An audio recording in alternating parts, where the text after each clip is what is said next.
Well, we all can't do without petrol. When petrol sneezes, we all catch a cold. And that's a picture of what is playing out right now in Nigeria with the recent increase in the price of petrol. Everyone, I'm talking everyone, has been impacted, from individuals, families, businesses, and that list goes on and on. And just for another day, we take a look at the impact of the petrol price hike on businesses this time around, and what the options are, because now is a good time to start tinkering and thinking. We're joined on the program by a man who is in the know, particularly when it comes to businesses in Nigeria. He is a president of Lagos Chamber of Commerce and Industry, LCCI. Mr. Gabriel Idahosa joins us virtually this morning. You're welcome to the Morning Brief, Mr. Idahosa. Thank you. Good morning. Now is the time, as we said yesterday, that people are increasingly opting to work from home because it's more cost effective. You don't move around too much. But let's get into the issues quickly. We know how much or the percentage increase of petrol, at least 57%, judging by what the NNPC limited outlets have put out there. So that's on the one hand. We know how much transport has increased in Abuja, 50%, in Lagos, at least 50% as well. So I'd like us to begin with numbers, particularly for businesses. So seeing the increase in the price of petrol transport, what kind of increase are you looking at for businesses? And two areas, your cost and the prices that you put out there, Mr. Idahosa. Well, it depends on the business that you do and how much petrol directly plays in your business. If you use petrol, for example, to run your generator, then it's serious for you, because you are probably just going to have about the same percentages you have quoted in the increase in your costs. If you don't use petrol, but your staff have to move, or you have to move your goods from your factory or your warehouse to any location and use vehicles that use petrol, then your prices are also going to reflect the kind of percentages, to the extent that it is a significant part of your cost. So we are not going to see like exactly 50%, 40% increases in prices, but some increases will come. Could be anything between 10 and 20%, depending on what you do and how much petrol impacts your business. Certainly there will be increases, but it will vary significantly depending on the business. If you are in the service business, for example, and you really don't use much of petrol, then it may not directly impact your prices. So we'll see a mix of price movements, and they will aggregate to another inflation level that we could see in another month or two. Again, it depends on what happens when the petrol from Dangote and the Port Harcourt refineries come out, and if we see a moderation of these prices as a result of that. So the situation now is very fluid. We need to look at what happens in the next couple of weeks, right, especially with the promise from those refineries. Right. So that offers a glimmer of hope. Again, there's been a lot of debate around that. But let's talk about policy now, because I know your role, your work at the LCCI is about policy advisory and business advisory as well. There are a couple of options on the table for government, because if this is increasing the price of the cost of transportation, production cost, eventual price of goods and services, one can only imagine what the coming days hold. In fact, some have begun seeing that increase already. So in terms of policy advice, you know the numbers, you know what the different economic indices say. The options on the table for the government are as follows. One, go back to paying subsidy so that at least you can ease the pressure, particularly on the vulnerable people who have to live from hand to mouth. They are generating sets, vulcanizers, grinding machines and the rest. So go back to subsidy to ease the pain for those people, or stay on this course, which means that businesses will have to rethink, retool. Some of them might have to shut down as a result of this. So in terms of policy advice, what are the options on the table for government, and which would you nudge government in the way of? In 100% of our revenues to service our debts.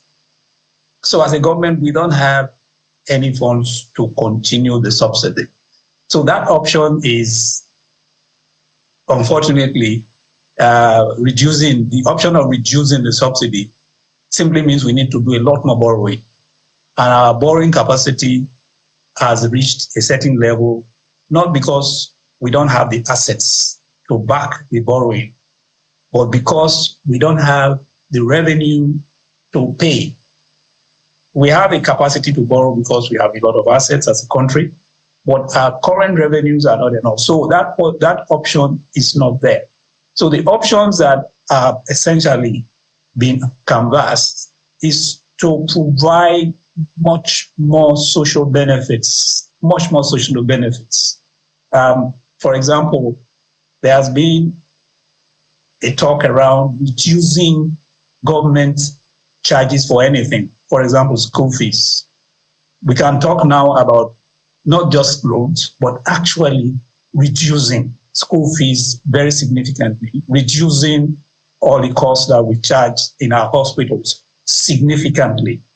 A lot of those things to reduce the actual burden that Nigerians carry. Because with the removal of subsidy, definitely government now gets significantly more revenue. That revenue is being used to pay debts, but that revenue can also be used to cushion some of the major pain points of Nigerians. We are in school season, most parents are trying to find money, pay school fees, battling with all the other things that have been mentioned. So the real option is to look at a lot of reliefs. The word palliatives has been bandaged too much around that it distracts attention from the real issues. What government can do now is to look at the specific pain points of Nigerians and say, what can we do to significantly reduce the pain points? Of course, the other option is to fast track and reduce the cost of conversion to CNG. The cost of conversion now is too high. The rate of conversion is low. So government can fast track conversion. It can fast track the reduction in the cost. Some of the monies coming to government now should be used to significantly reduce the cost of conversion. So you can have a lot more people converting, and the impact of the price of petrol on a lot of us will be reduced. Nobody's talking about diesel or aviation fuel because that has settled into the economy.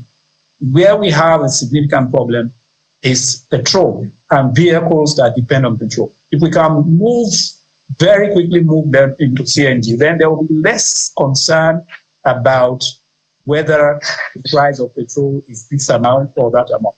So the real job is to achieve very significant conversion of CNG, because right now there is nothing we can do about the cost of petrol.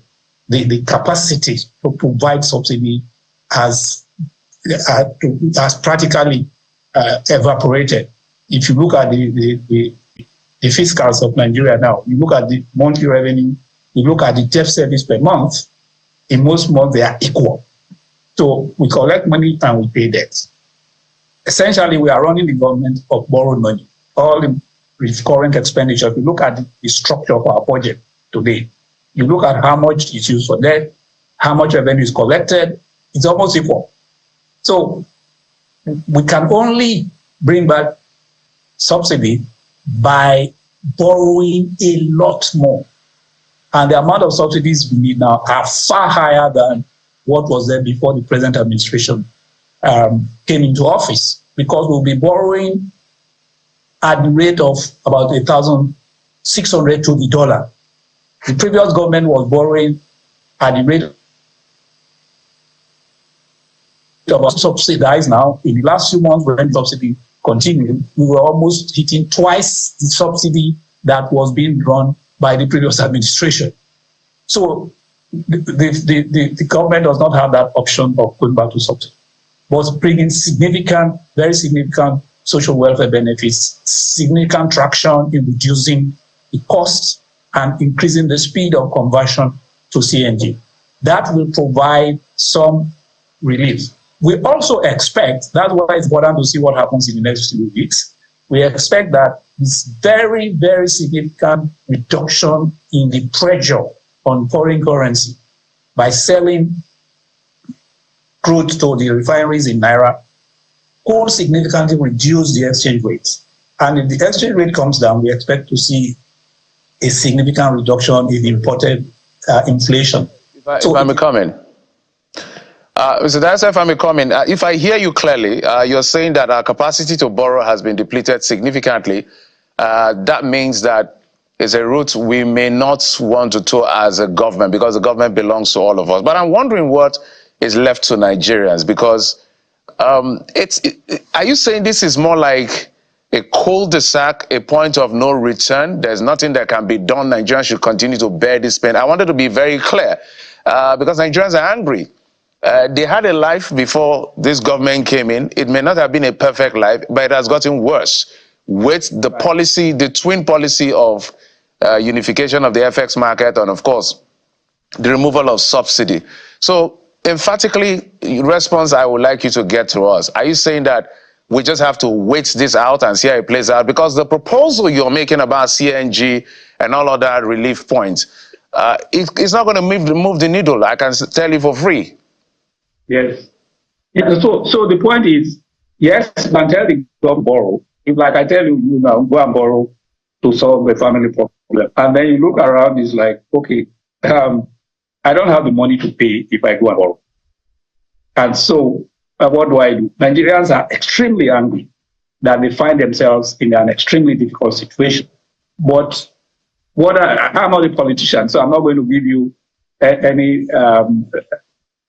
promise that you can't see a line of sight to fulfilling. The government says it was not subsidizing in last, but you and I, all Nigerians know they were subsidizing. They have reached a point where even that subsidizing, which was called cost recovery by NNPC, is becoming difficult for NNPC to continue.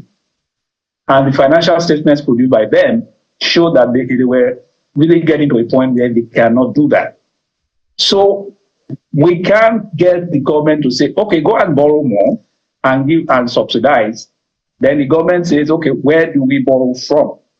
So Nigerians are very angry. Like you said, you are in a cul-de-sac, and how do you get out of it? Unfortunately, the calibration of the reforms is the problem. If we had planned first remove subsidy gradually over time, and then deal with the foreign currency unification thereafter, we would probably not be in as difficult situation as we are now. We wanted to solve our problems at the same time, and that is why we are where we are. We have to, it's probably even easier now for government to go back to have a managed foreign currency market than to go back to fuel subsidy, because the managed foreign currency market is within the control of the central bank. But removal of subsidy is not in our hands, because we have to pay the current price. It doesn't matter whether the petrol comes from Dangote or from foreign refineries or other refineries in Nigeria. If there's a third party that produces fuel, and you have to pay the price, and you have to find the money either from your revenue or from borrowing. We don't have the revenues flows to do it. Our borrowing capacity is dried up, not because there's no money to lend to Nigeria, but because our paying capacity is exhausted by our current obligations. So the clear path is, unfortunately, will be slow. Then if a politician tells you that he can do something else, well, we have had that story for the last 9 months, and it just hasn't worked out. That's just a follow-up before my colleague comes in, caller comes in. So let's even say, from what we've seen, it appears the government has not been saying the truth, because both the FX deregulation was a managed one. The subsidy regime was a managed one. They denied for as long as it is, and they still are not clear on it. It's still, even the NNPC joined in that falsehood. Permit me to use that word, because NNPC had said, no, we're not paying subsidy. What we're paying is shortfall. What exactly is the meaning of that? Missing and lost all means something is not there. So Right. that was so on that hand, let's not even go there. So there's a model I'm looking at that as an expert I would like you to speak to. Before now, part of what brought us here is the fact that only NNPC was bringing PMS into the country or petroleum products, or some kind of Right. monopsony. Now with the Dangote refinery, the only refinery that seems to be working about to roll out products for us, we're now running perhaps a bilateral monopoly. Still the same NNPC that will be an off-taker.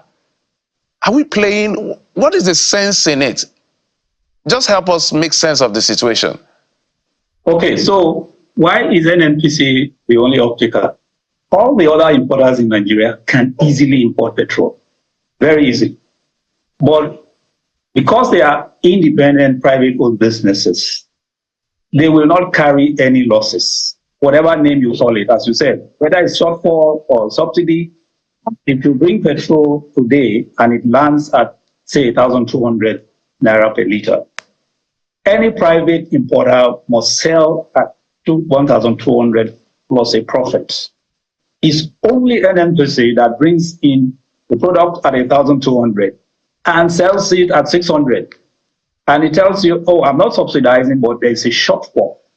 I mean, the semantics itself, it's something else.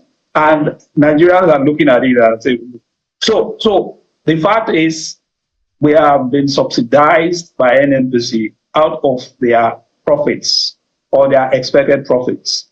There's no private business that will do that, because private businesses they rely on either borrowed money from banks or their shareholders' funds.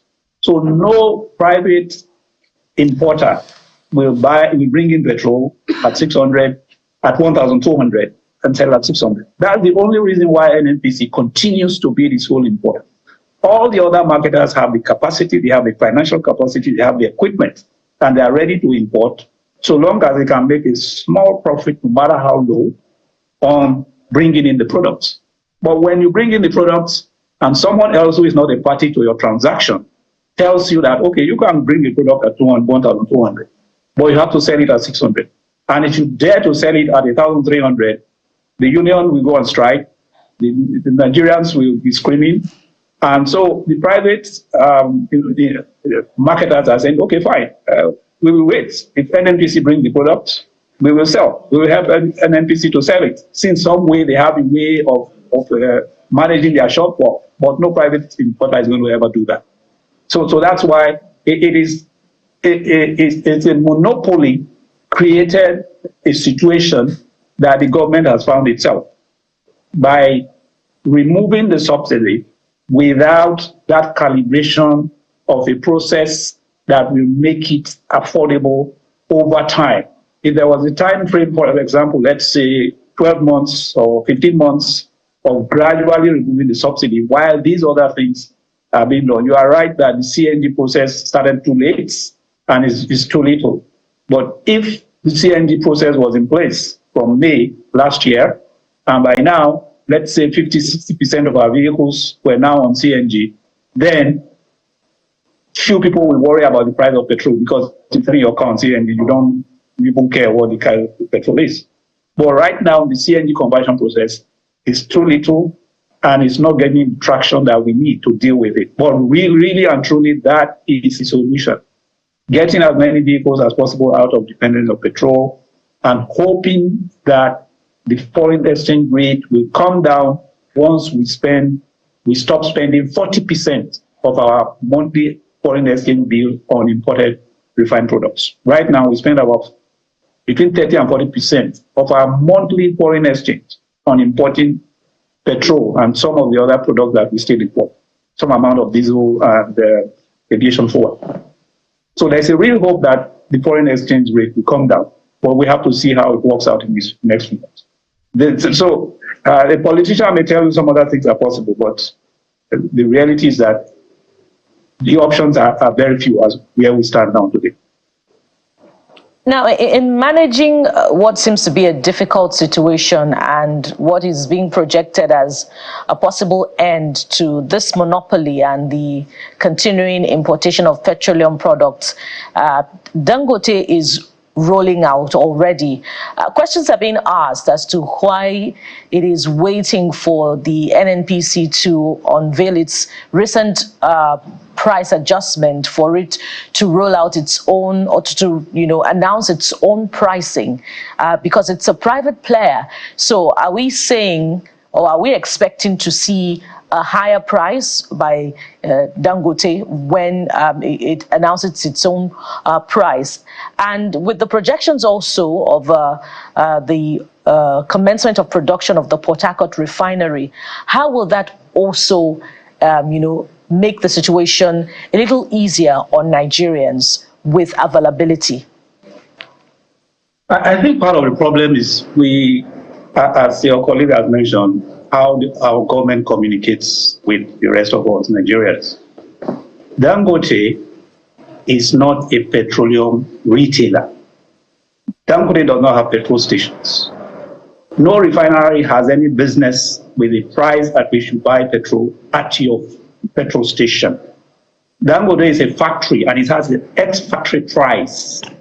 If you want to buy my petrol from my factory, a Dangote factory, this is the price at my gates. So whoever wants to buy, NNPC, anybody can go to Dangote now and buy at a price. In fact, Dangote has no business announcing any price to anyone. Dangote can only communicate to an interested buyer, whether it is NNPC or the other petroleum marketing company, that if you come to my factory, this is the price I'm going to sell these products to you. Whatever price you are selling to anywhere, to anybody, is not the business of Dangote. And the government are very clear and stop putting Dangote in a situation that it does not deserve to be. I think it's very important to stress that. Dangote raised 20 billion to build a refinery. So for it has those monies to pay. So it's not going to be involved in determining the price at which petrol is sold at any petrol station. It's the business of whoever buys the petrol from Dangote and then says, I have this petrol, doesn't care where I get it from, whether it's from Dangote or from a foreign refinery, this is the price I'm going to sell it at the pump. And we Nigerians can quarrel with that and say the price at the pump is too high. And government being responsible to us, we can complain to government that this price is too high. What can you do about it? But it's unfortunate that Dangote is being brought into a level of the conversation where it really has no part to play. That is the reality of it. But with its own rollout, it would mean increased supply in petroleum products, yes, at least in the economy. So what are your projections, yes, about it? So this increased supply, will it bring down the price of petrol or it will increase it? It will definitely reduce the price by certain obvious factors. Our crude used to be taken on vessels to foreign countries to be refined. The cost of moving the crudes to those countries, the cost of insurance, the cost of freight, the cost of services is removed because the crude moves from our oil wells to Dangote refinery.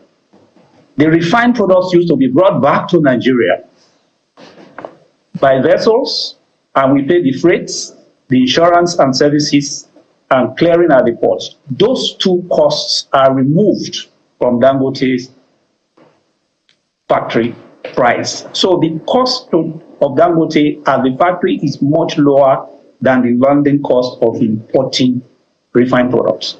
So that reduction in price has been estimated at something between 15 to 20%. That reduction will happen without anybody doing anything. It's just a cost of the fact that it's saved. Now, Nigerians are so angry with the whole situation that not many people are waiting for that to manifest. They go to the pump now, they see a price, and they're very angry. And that process of the products coming out and beginning to see some steady reduction in price will definitely happen. It is just that right now Nigeria are in a very hard place, and they are not willing, or they are not in the mood to understand or wait for that to happen. But it will definitely happen. The price of petroleum products will start coming down. It's not only Dangote, there are other refineries being built, from 200,000 here, 100,000 there. across the country being built, and the price will come down.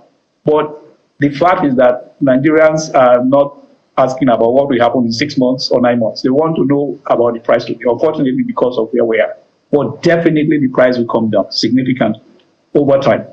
Because as more people come into the business, even the existing refiners will be happy with lower margins. That's what happens when supply increases. So if you are making 20% profit now and more people come into the business, everybody will have to say, well, we have to compete and reduce prices. And you will see the prices coming down. But that is quite down the road. Problem now is what, as you say, as all Nigerians are saying, is the anger resulting from the escalation of prices of everything, electricity, petrol, everything happening at the same time. The reason is that at the beginning of May last year, we did not calibrate these reforms. We did not say, let's sort out, for example, removal of subsidy over a 6 or 9 month period as we aggressively bring in CNG. And then when we see that that's stabilized, then we start unification of foreign currency. If we had done that, perhaps we will not find ourselves in an extremely difficult cul-de-sac that we are in now, where our options are very few. On a final note, Mr. Idahosa, it's a double-edged question. I'm concerned about, because you speak for organized private sector and the business community, so I'm concerned about those who are employed in the private sector, the business community, and some of the businesses affected. On the one hand, how will these people get by? Labour said that the promise from the government was, we're not going to give you 250,000 naira minimum wage, but at the same time, we'll not increase the price of petrol. So let's do 70,000 and the price will remain the same. So do you think that is fair? And do you think it will be a good idea for the NLC to now begin to push for an increased minimum wage for obvious reasons anyway? That's on the one hand. The other part is some businesses that will be affected. Depot owners, for example, billionaire businessman Femi Otedola, in that statement he put out, said, well, depots might need to start selling for crap, basically packing up and selling for crap. So is that something you're also concerned about, the depots that will be affected as a result of this? So it's double-edged, Mr. Idahosa. Yes. I think that's why what I referred to in the way the government communicates with us, because the complexities of the business are real. And no matter how you try to make a political statement, will promise that some things will happen. An economy like water is very stubborn. It will flow in a natural landscape. So when government promised that it will not increase the price of petrol, we all have to ask ourselves, if I don't produce a product and I don't have absolute control over my cost of production, I don't have any control over the cost of production by a third party, what is the basis for my saying I will not increase the price of that product? I do not supply crude to the refineries in Nigeria or abroad at a fixed price to enable them to produce the petrol at a fixed price. On what basis can I make a promise to anyone that I will not increase that price after you accept 70%? So was that a lie from the government if it indeed said that? Yeah, so that is really the point about communication, political communication with Nigerians. What is the basis for government saying we can control the price of something we don't produce? The federal government of Nigeria does not produce petrol as we speak. It hasn't done so for decades from their own refineries. A third party is producing the product at their own cost, at their own risk. And I sit here as government and I say, that product that is coming from that refinery, I'm going to fix the price. I'm not going to increase it. So that's the situation we find ourselves. And the depot, quickly, we have 30 seconds, the depots. The depot, Femi Otedola brought out a major issue that in previous conversations, we had said that these matters are important matters to be dealt with in the boardrooms of all the oil companies, the IOCs, the petroleum marketers. Whenever you have a disruption in an economy, there are winners and there are losers. If you take any disruption, whether it was mobile phones, there were losers and there were winners. Any disruption in an economy, you will get winners and losers. The depot owners have said that the business model of the Dangote refinery cuts them out.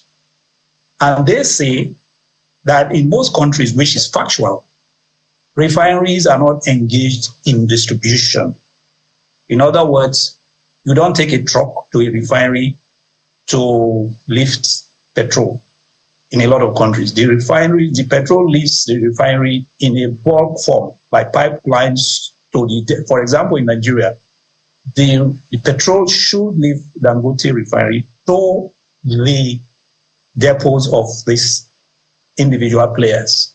But we do not have the infrastructure in Nigeria for that model, because in that model, you have to have pipelines under Dangote refinery that are just moving the products that they are produced straight to pipelines to NNPC depots, to the depots of the private refineries, through a vast pipeline network, which you have in places like Europe. You have pipelines running all the way from Russia to Western Europe. We do not have that infrastructure.